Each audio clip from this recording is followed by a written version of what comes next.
welcome back to a fun episode of Thrive Live. I am excited to have Joanie Chapman on today to talk about metacognition and understanding the narratives behind your patterns. Joanie Chapman is a licensed marriage and family therapist who has been practicing with clients all over the world for 15 years. She founded South Bay Wellness, an innovative and educational therapy practice based on the mission that treating mental illness and promoting mental health could and should coexist. Joanie and her team of exceptional counselors, and they are exceptional, I can say personally, have helped thousands of clients, families, and organizations to learn and implement the essential skills towards understanding and creating impactful changes towards not just living, but living their best lives. So welcome, Joanie. Thank you so much for coming on.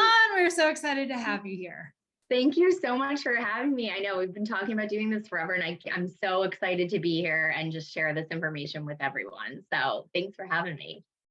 Always. So let's get into it. So do you want to, I guess I'll let you start and roll this through.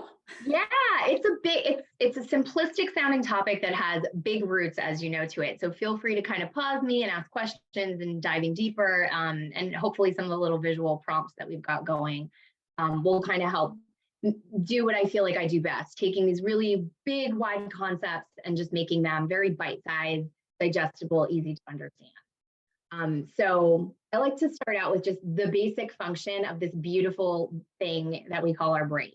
And neuroscience is where, forgive me, where I totally geek out a little bit, but I think it's helped my patients, and I know just a variety of clients that I've worked with, to understand what the basic functions of our brains are in understanding our patterns and in our behavior. So you're going to see me use my hands a lot. I do that by nature, but this beautiful representation is a really crude example of what our brain structure looks like.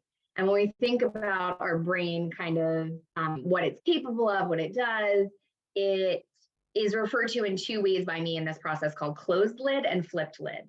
And the reason that that's important is because when we're accessing this beautiful part of our brain, our prefrontal cortex, when our lid is closed, it gives us access to things like our thoughts, our beliefs, or what I call narratives, and it's where decision-making comes from. So this is all the things that make humans human. When we flip our lid, if you picture a boiling pot of water and that lid kind of pops off, if we were to take your brain and essentially slice it in half, we would see this part of our limbic system, which controls things like our emotions, reactive behavior, and also where habits are formed, which is what we're going to kind of tie in. And I call it our squirrel brain because squirrels have it, animals have it. It's kind of just a basic function structure. And this is where our fight or flight response comes from. So you want to think decision, reaction, pretty much all we need to know for this. Huge implications into the health arena just from being able to, the decisions that we're making on just not in health, but day to day is it coming from that squirrel brain or is it coming from a more thought-based? Yeah, absolutely. You're right. And a lot of the times when we do things, we're not really processing how we think. We're processing from like a human, higher elevated thinking space of, am I deciding I'm doing this or am I just reacting to it? And I think a big key to unlocking that mystery in things like behavior. Why do we do the things we do? Things like habit forming. Why do I feel stuck in this pattern versus why do these things seem to come really easy? Really lie in understanding what is a formula that we've kind of created in something called metacognition. And what metacognition basically is the big fancy psychological word for thinking about what you're thinking. So as if thinking wasn't difficult enough some days, it's kind of just intentionally diving into your thought process. And we forget that our brains, while in the crudest sense are just an organ in our body, they're this supercomputer capability that we're just beginning to understand in terms of how they function. So metacognition is basically just an awareness and understanding of your own thought process. And by learning to plug and play the formula of those things, we can better understand how ultimately our behavior is impacted by our beliefs, our feelings, and the things that we're thinking. Huge. Yeah. Mic drop. Ginormous, Huge. ginormous, right? Right. Which it seems like, great, that's fantastic. How do I actually do that, right? In my day-to-day life, or learn why I get stuck kind of in these patterns. And so I'll take you kind of briefly through that, all those little elements of the metacognitive process. But where we're going to kind of focus a lot today is in how much our belief systems or our narrations, our narratives, can ultimately impact our behavior and impact what we do and what we don't do in terms of things like patterns or maybe habit forming. So by allowing ourselves to kind of reflect and think, I want you to kind of picture the beginning of this formula happening is what we would call a trigger. So triggers kind of get a super anxious reaction in and of itself. We think of something, impacting us or sparking this thing, but really it's kind of the thing that flips the lid. So it's maybe just something outside of ourselves or maybe inside of ourselves even that can trigger us going from like, I'm just, going along as my little human self about my day. And then this thing kind of comes into my space and my lid flips. So triggers are either external or internal events or even circumstances that typically tend to produce, we'll just lump it under an uncomfortable emotion. That emotion could be psychological, and it can even manifest itself as physiological symptoms. So we'll say things like, I'm feeling really anxious, and we might hold our stomach because we feel an upset stomach. Or I'm really tense, and we notice that tightness in our neck. So triggers can just be anything outside of ourselves that is kind of perpetuating those feelings, whether they're physical or emotional. The idea or the next step in this is kind of, so this trigger happens. And I always like to use the example of a spider because bugs in general tend to give people one reaction or the other. They're very rarely indifferent. So I have a thought, and our thoughts are, if I plug the speaker into your head, what's all the stuff that would come out? So I always use the representation of like a thought bubble. So it's this idea or an opinion which is produced by thinking or just kind of suddenly occurring in our mind. It's this action process. It's a verb, really. It's this thing that is happening. So I see this spider. That's my trigger. My lid gets flipped. And I'm thinking, oh, spiders, gross. I hate those. Or get it out of here or get me out of here, right? Just some kind of way for me to maybe make sense of what's happening around me. Thoughts can happen internally. They can just be, I'm thinking this thing, or it can happen by me seeing the spider. Something external is kind of triggering that thought response. That usually slides into an emotional state. And we always associate emotions with like a heart space, which I love, but emotions are very much happening here. And when we think of feelings, often our language will indicate things like, I feel like that spider's really scary. But that's a thought. That's not actually a feeling. So part of this metacognitive process is learning to separate out what is a thought, what is a feeling. A feeling is an emotional state. I feel scared. I feel anxious. One word to describe a feeling. And when you learn to separate those out, you really see how much time we spend describing our emotional range in thought. So feelings are just your mind's way of, again, making sense of your circumstance, your mood, your relationship with others. And its function, I guess, in its purest sense, is to kind of assign a positive or negative association with an experience, if that makes sense. So we've got this thing triggering. Oh no, God. Yeah, I was just about to say, like, I mean, just to pause you for a minute, I mean, just the fact of being able to express our thoughts is huge, and how many of us were not shown how to express our thoughts, and we have to learn how to express our thoughts. No, you make such a great point. We don't give enough reverence to the fact that these are skill sets. When we talk about the things of like life skills, these are very much things that we do have to learn. And I think as humans, we just take for granted of like, oh, they'll pick that up because we learn so observationally when we're little. But when we don't know how to do it ourselves, it's pretty hard to teach others to do it in the way of parenting or teaching. And luckily, we're entering an age where it's becoming very common knowledge that our emotional regulation process is pretty essential for us to be successful humans in this world. So this is such a great point, though. Yes, we've got to look at it as a skill set that needs to be developed.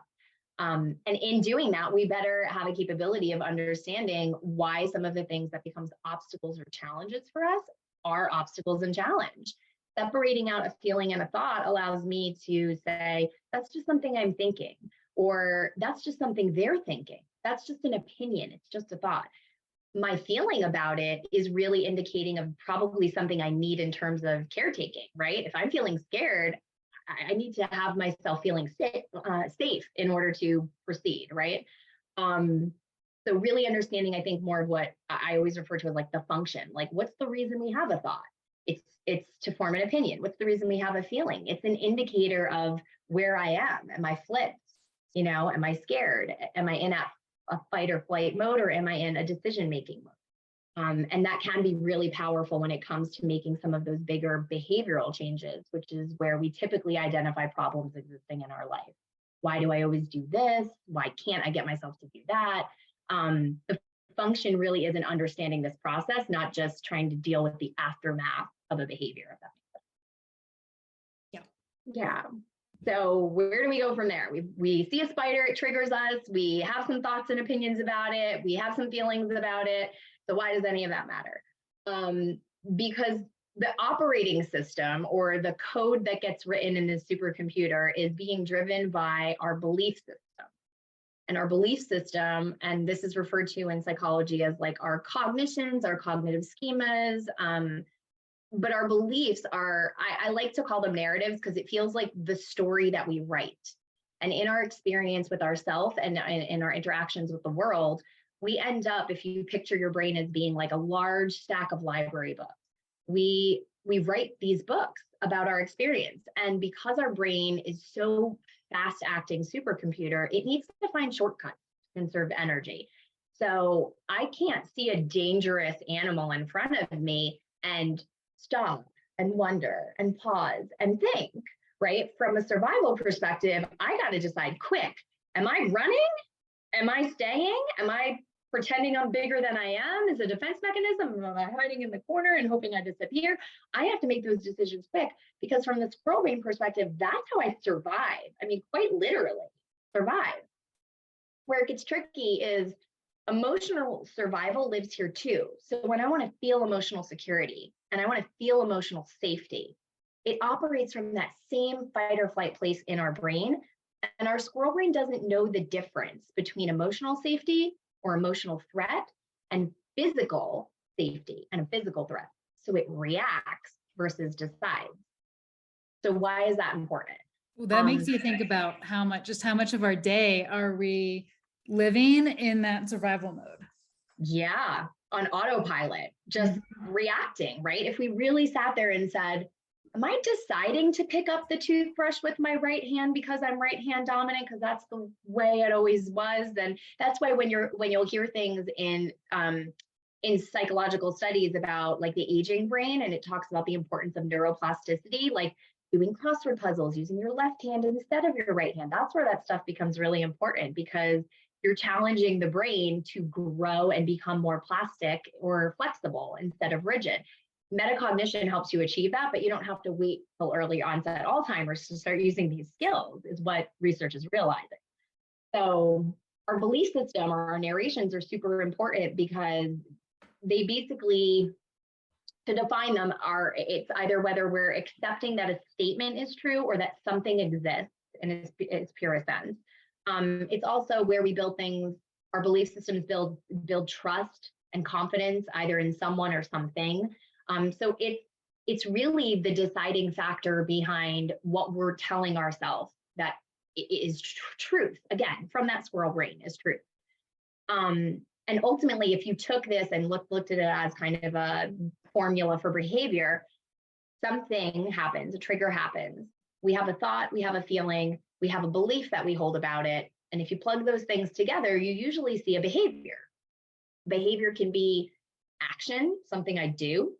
A behavior can be inaction. It's something I don't do, right? It's something but the difference is, am I deciding to do that or to not do that thing? Or am I reacting? And that's where my behavior is coming from. And that's where we really get into that interesting viewpoint of why did I throw my shoe at the spider? Was that a choice? Was that a reaction? Why did I choose to put a cup over it and slide the piece of paper and hope it makes its way outside? Or why did I jump up on a chair and scream? Like, I was probably telling myself a story about what was true for me in that situation and what was true for the spider. And the story probably sounded something like this. I believe that spider is dangerous. I believe that spider can hurt me. And to that kind of squirrel part of my brain, that's true. It doesn't have rationale, right? It doesn't have decision making. It doesn't have factual information. It's not weighing pros and cons. It's just, that's dangerous. I want to be gone, or I want it gone. And for me, I believe I'm scared, so I run. That's my behavior. I believe I'm capable of destroying that spider. So I take a shoe and I smack it and spider's gone, right? Whatever that reactionary thing is.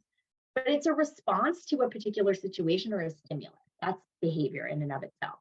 And again, typically that's where we find problems. That's where we as humans tend to decide, now that this behavior has already happened, or now that this behavior feels really hard to engage in, now I have to do something about it. And really understanding the mechanics behind where that behavior even came from is going to help you not only to better understand your own personal supercomputer, right? Because we're all different, but it's the difference between New Year's resolution change, quick, maybe a couple weeks, and long-term systemic life-changing stuff.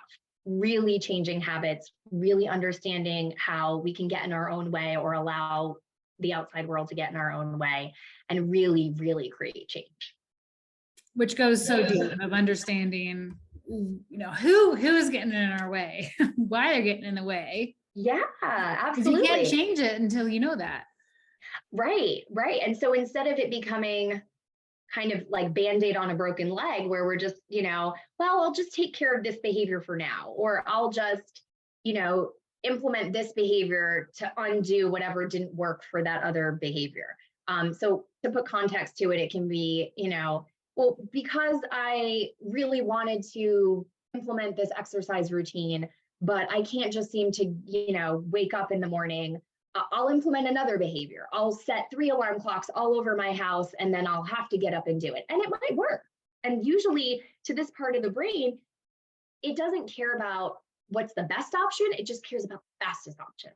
So we try these little things, these little behavior implementations to try to push motivation and push ourselves out of resistance, right? And they do work.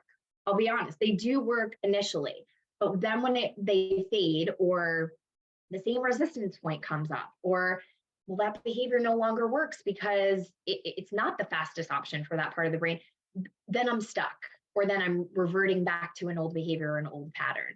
And when you can understand what's the thing that's keeping you stuck in that narrative to begin with, you're much more likely to deconstruct that narrative, meaning picture taking that book off of that dusty bookshelf and really looking at it and going, well, when I'm reading that, I mean, yeah, spiders are scary, but do I really think that little tiny little guy in the corner is really going to kill me?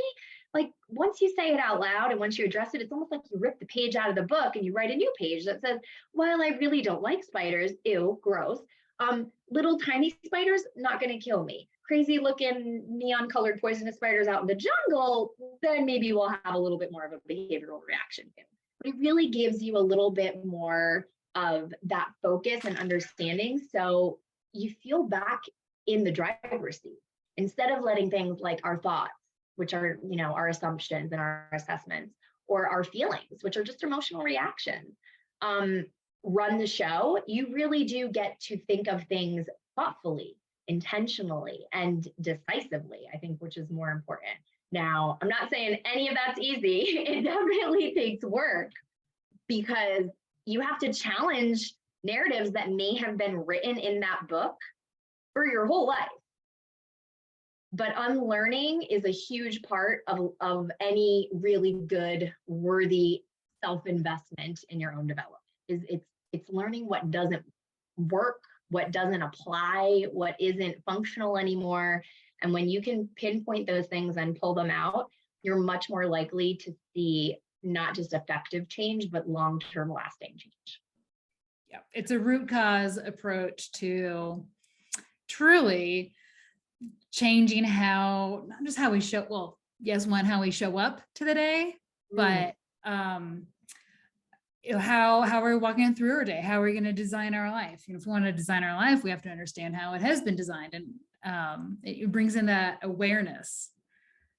Yeah, absolutely. And again, I think what makes it really challenging for a lot of us is that we don't have this information, or this information seems like it would only be accessible if you decide you want to put yourself through a master's or PhD program. And it's not the norm for sure out there. I think our fields are similar in the sense that medicine traditionally has been very reactive. We wait until there's a problem and then we do something about it. And psychology is kind of a little further behind in where medicine has actually developed and said, well, why are we waiting for something to become a problem? And typically that's what psychologists do. That's what counselors do. You have a problem, you go and talk to somebody about it. Yes, you may deconstruct it, but what we're finding is, why are we waiting? If we're finding that a lot of the challenges and obstacles that are facing humanity, just human beings, right, across countries and languages and socioeconomic status, like all these things that we think they do play into our individual challenges, but at the core of it, we all have this brain and it largely functions in the same way. And if we could teach this stuff early on, what would that look like? How would we approach challenges? Because we will always have things that create hardship and struggle, and that will challenge those flip lid, right, fight or flight parts of the brain. But when we have tools in the toolbox to kind of combat those things and realize that it's not an actual bear in front of me about to attack me, but we can learn therapeutic techniques to close that lid through therapy, through counseling, through understanding metacognition, and say, well, it's a shadow, it's dark, it's scary, I don't like it. But if I just turn the light on, I would realize it's just a really big pile of laundry. It's not actually a bear.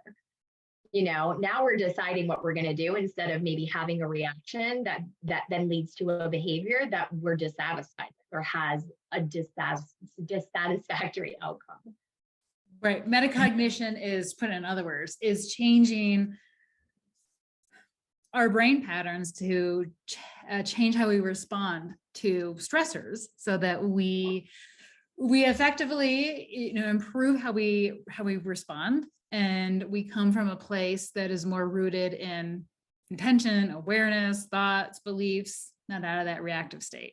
Which is why I think that your metacognitive approach is amazing, because it goes so deep at really bringing in that I love the word intention, the intention to how we respond to things. Or are we just responding with, how our limbic system has told us to respond, right, based on our past years of experience? Or are we actually going to cognitively and purposefully decide to change? Right. And we all know, in theory, when you talk with people about change in general, and I'm sure you see this a lot in your patients too, where they're saying, there's something problematic that's happening and I want it to be different in some way.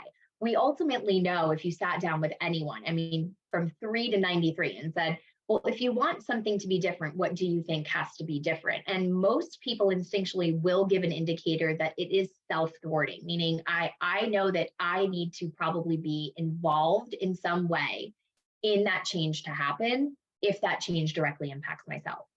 So we know we have to be a part of the process. And society in general expects us to do the things that we need to do to change the things that we want to change. But whoever sat us down and said, here's how you do that? Until I went to graduate school, I never even knew I could ask those kinds of questions. And it just seemed like something you talked about in a philosophy class. But now there's science behind our brain and our structure and why we do the things we do, and feelings and how they're all associated. And so to me, it just seems like, why are we not, this should just be part of our educational system. This should be a part of a parenting book. This should be, I have no idea if my kids are going to use, the history or the math or whatever that they use in school. I hope they do, but I know they're going to have to understand and be able to regulate their emotions to be successful in this world. but we don't teach it. And so that's part of that struggle, is just understanding, how do I apply what I don't know? And to me as a practitioner, it always felt backwards to wait for there to be a problem, to just wait for this thing to happen. We're always going to have challenges. We can't control the world, around us, but how we perceive problems and how we perceive our role within controlling those problems, that's a game changer. And so, diving a little more into that belief system, our beliefs are really, or narrations, are our brain's way of making sense of navigating this complex world. And we know everyone is different. Everybody thinks differently. Everybody feels differently about different situations and circumstances. And everybody has different belief systems based on those things. It's the reason that there's things like miscommunication and conflict that exist, right? We're meant to clash in those ways.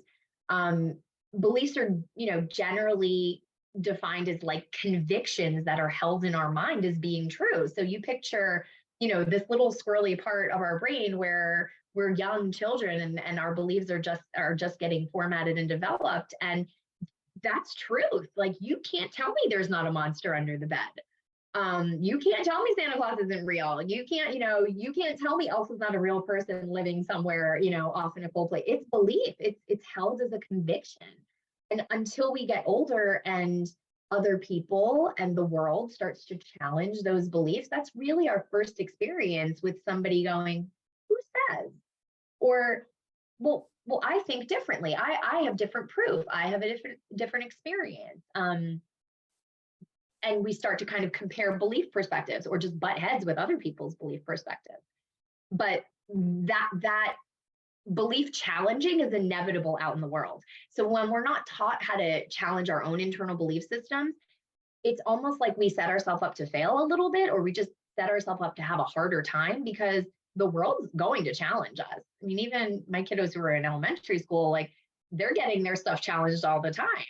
Their favorite thing is this. Some of their kids like, well, I think that's dumb. I like this better. Or I don't believe that. I believe this. So we're naturally going to have that exposure and experience.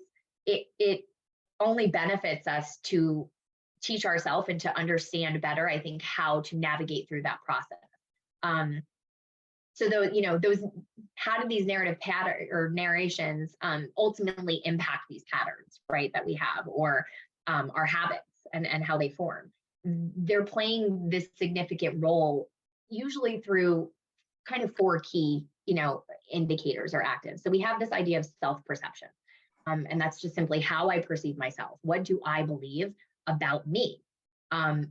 It would seem that would be a simple thing. I just think about how I feel about myself, and I get to write the book from there.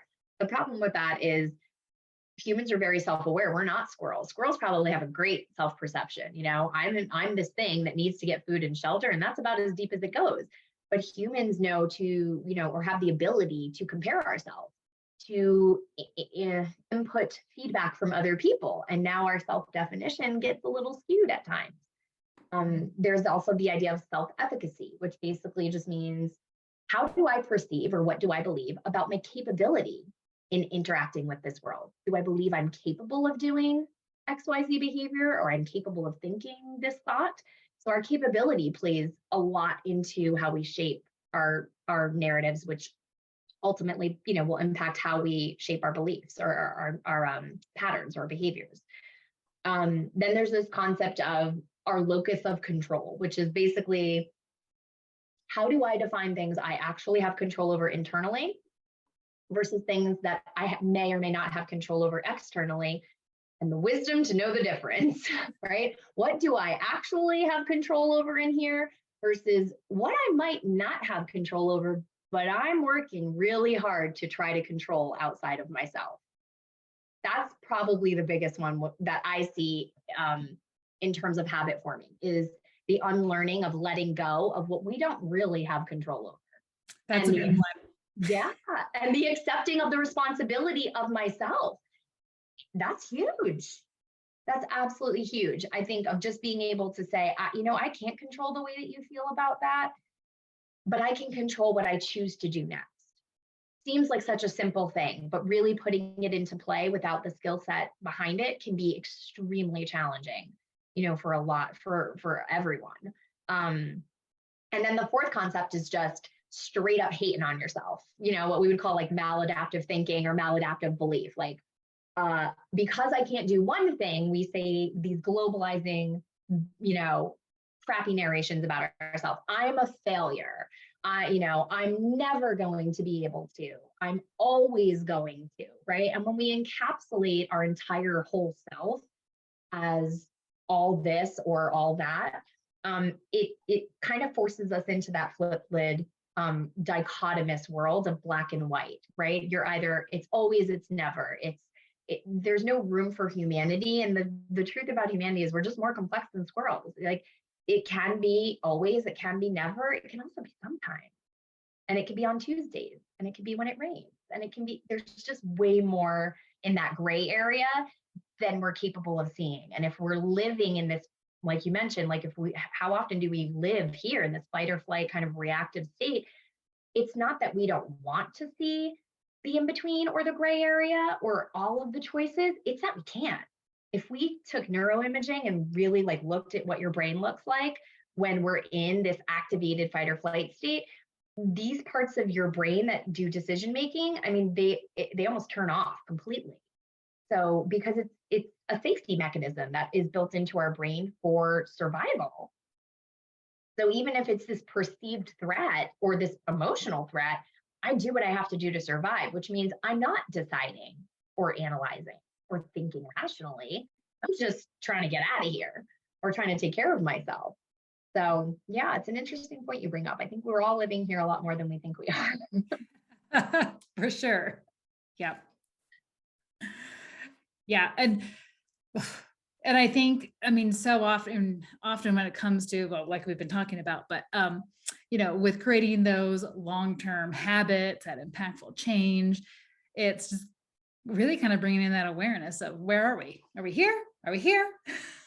Yeah, no, that's it really is, what I call, it's like the domino effect, right? You push one domino and the rest can landslide pretty quickly.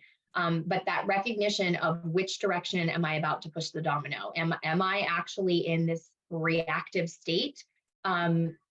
And I have to be fair to myself if I'm in this flip lid state, thinking like a squirrel, and I'm having an expectation that my behavior manifests itself like a human, I'm setting myself up to fail. And that's not to give excuses and say like, oh, I messed up, I was a squirrel brain, so sorry. But I get away with whatever. But it's more of just, it's the opposite. It's, instead of pointing it to the external factor and saying, did this thing because this person made me feel this way, or this person or this situation did this, it's turning that finger here and saying, I was feeling this and I reacted by doing this. And if I want to decide to do something different, I need to learn the skills how to get from here to here, because it's not just going to happen. I mean, hopefully the bear goes away. Hopefully the bear doesn't see you hiding in the corner. But what happens when the bear that is your family, your children, your autoimmune disease, your that last 10 pounds you just want to lose, the smoking that you don't want to do, what happens when that trigger isn't just disappearing and going away?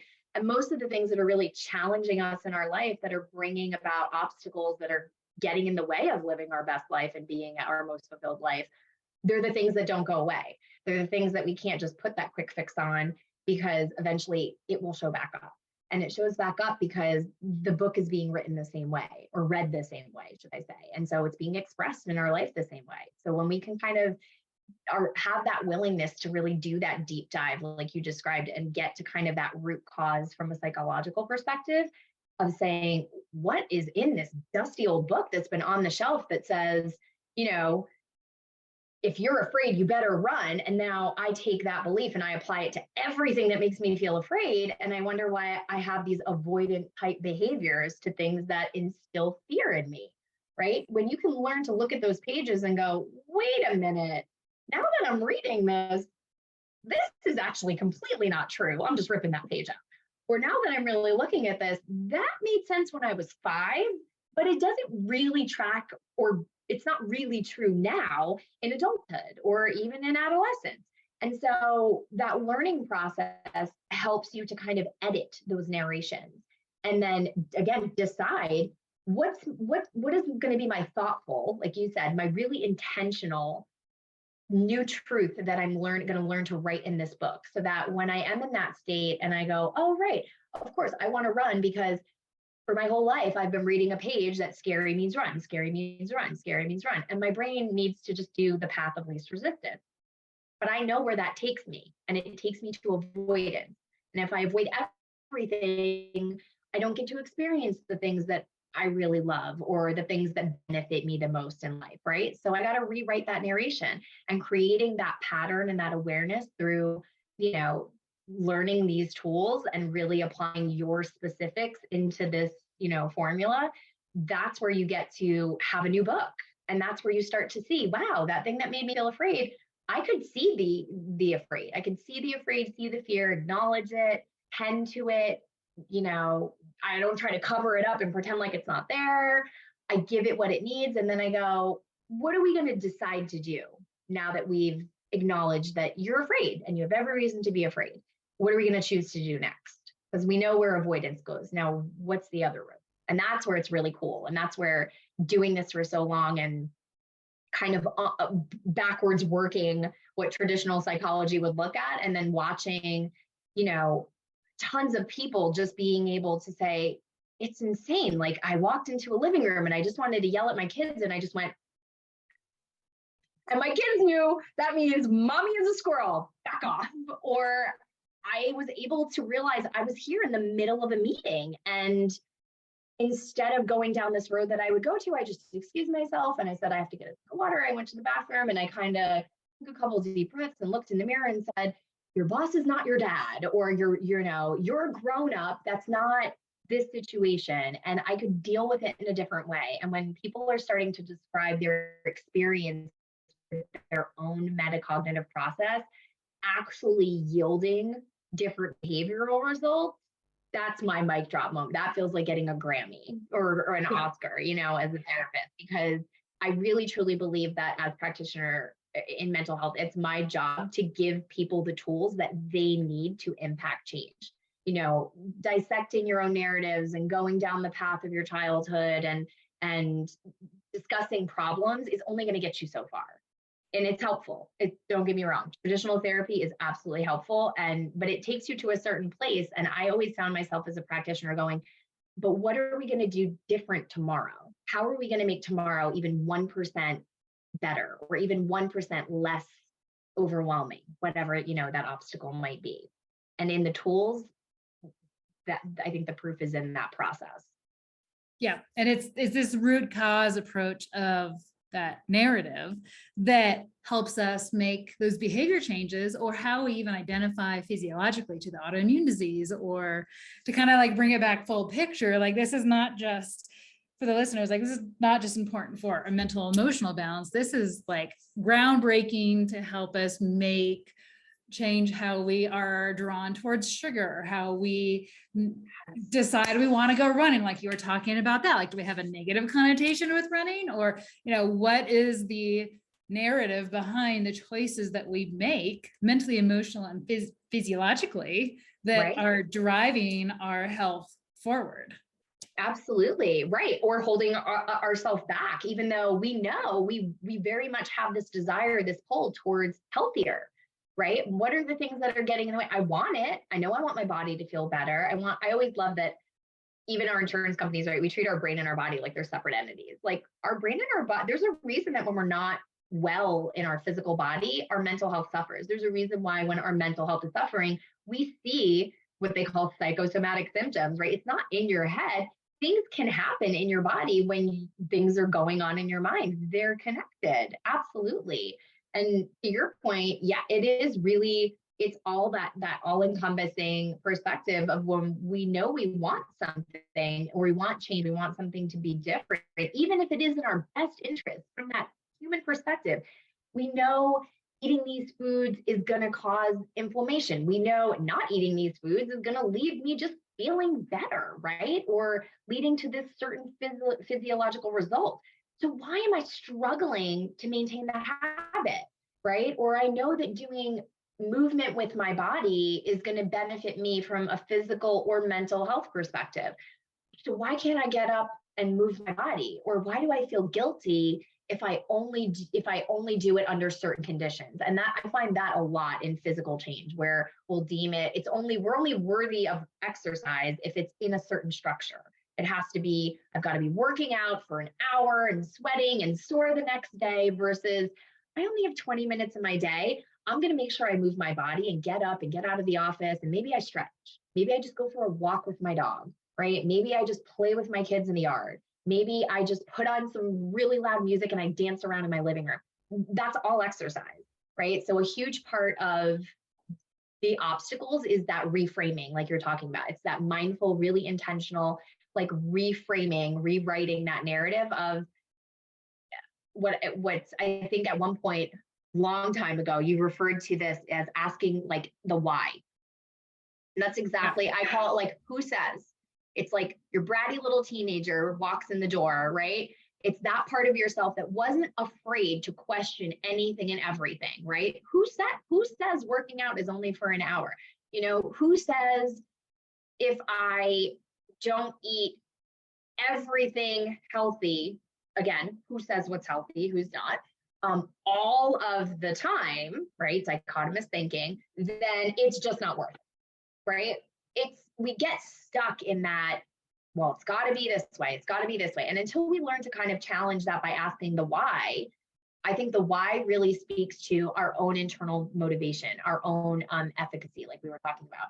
What do I believe I can actually, how do I see myself? What do I believe I actually have control over? And then the who says, I think gives us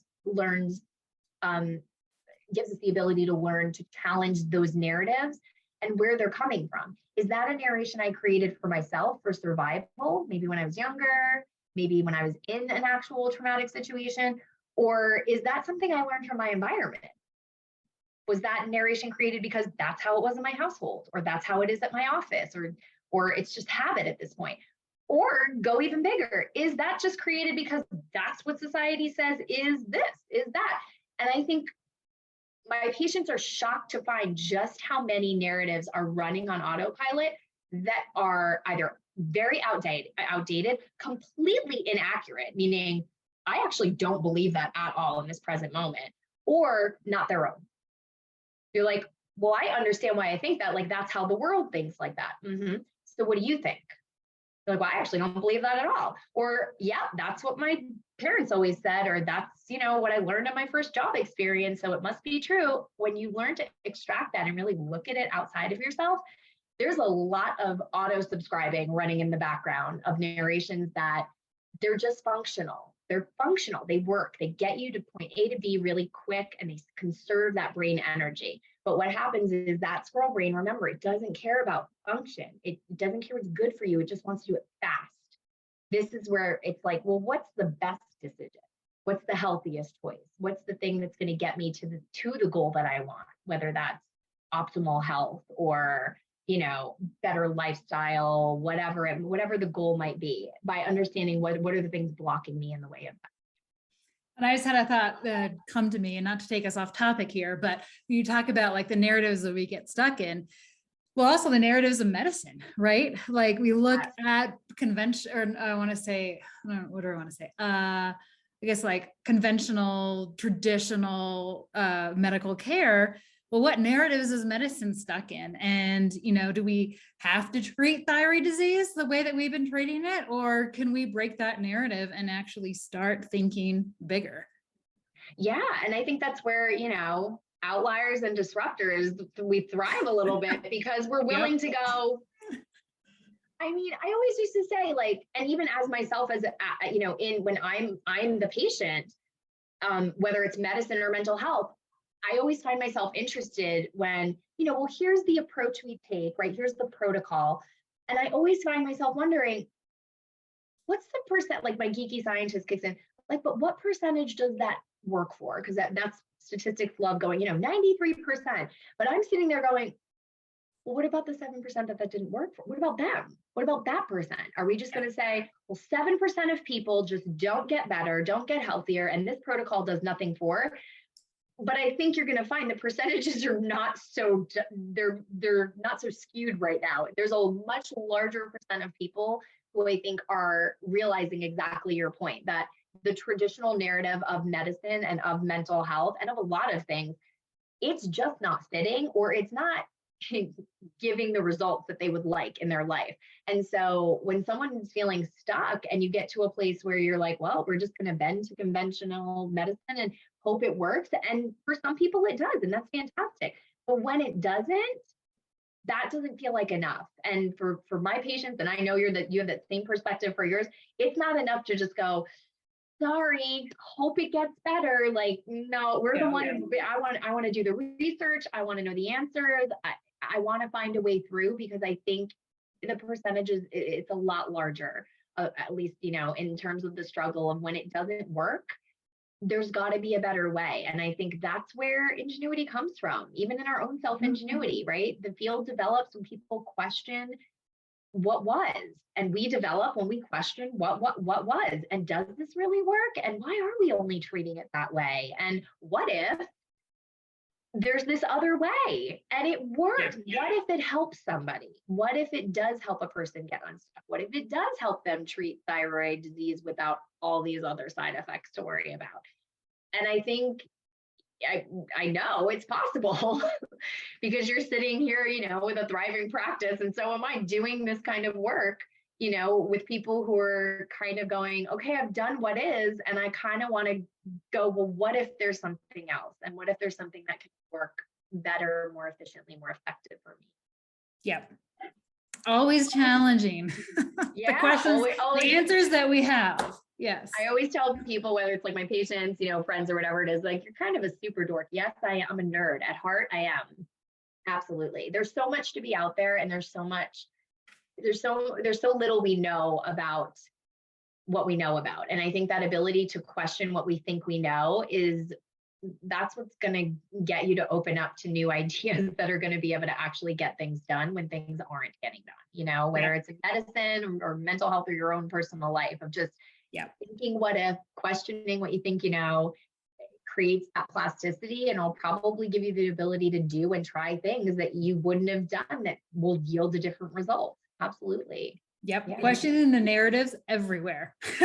Everywhere. Yeah. Everywhere. Just be comfortable questioning them. And that's the thing, is it doesn't lead to another impulsive reactivity. It leads to you really questioning it. Because questioning comes from here. Remember, squirrels aren't sitting on their tree going like, what's going to be the best tree to live in? They're like, there's a tree, there's a hole, it's going to rain, I better get in it, right? Like, it's just reactivity. But when you can question it, then you can balance those decision makings and go, well, is that the best choice? Or is that just the choice that I've been running on autopilot? Or is that the best choice? Well, I could have some negative outcomes. Maybe it's not, or I don't know. Maybe I need to go find out more about it. Maybe I need to ask more questions. But I think it's that skill set, and that key to kind of unlocking, this process is just getting really comfortable questioning things. And we were so good at it when we were little, right? Everything was why? So good. We kind of got taught, like, say less, ask less questions, mostly because the adults in our life didn't have the answers. We have the answers for a lot of different things now. So I think getting cozy in that questioning space is going to provide a lot of, cool things to at least reflect on, and decisions that can be made in different directions. I totally think so too. Yeah. Well, thank you so much for coming on. I could keep talking with you for hours about this topic, but it's such an important topic. I love it. I will have your information at the bottom of the video for everyone to connect with you. And next week, we'll have a Q&A with me. So everyone, thank you for listening in. Joanie, thank you for being here and sharing with us your expertise. Thank you for having me, and thank you for listening, everyone. And if you've got questions, let me know. All right, everyone, have a wonderful weekend. Thanks, you too. Bye.